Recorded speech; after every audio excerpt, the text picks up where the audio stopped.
here is full of new faces taking an interest in gardening, and it's my great pleasure to introduce our special guest, actor Benedict Cumberbatch. Hello. Hello, lovely to see you here.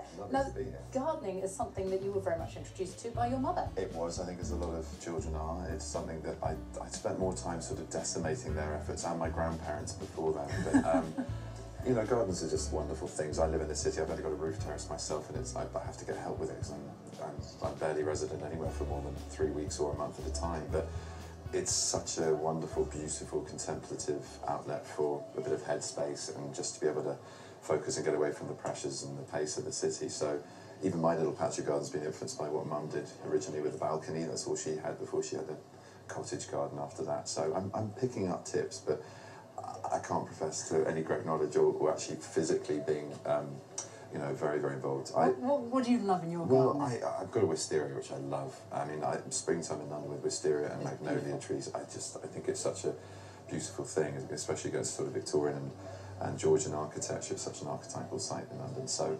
that always gives me a thrill. I always feel like I come home when I see that.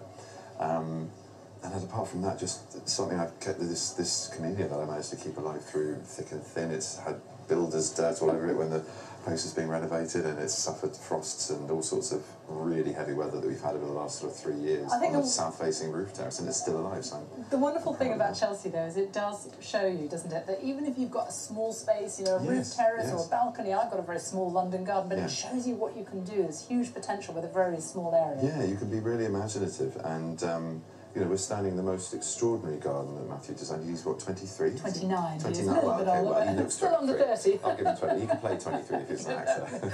But I mean, it's extraordinary the amount of imagination that's in this space, and it's, you know, the acreage is modest, but it's kind of it's beautiful what you can do. And there's a great sort of influence this year of the young designers, the under 30s, which is wonderful, isn't it? The sort of next generation. It's really, really impressive. It's really impressive, and I think, you know, that's the thing. It's always a heartbreaking moment if the tie between one generation and another is severed, and you don't get the advice and wisdom just as you're about to get into your gardening. And I think, you know, I'm very conscious of doing that without sounding too mawkish with Mum and Dad as much as I can, you know, because they've been doing it now properly for about 20 odd years with the cottage garden. Well, we're going to hear a lot more from you and your mother later on, but that is going to be on BBC Two, because Benedict and his mother Wanda are going to be joining Monty over on BBC Two right after this programme, and you can see what they thought of the show.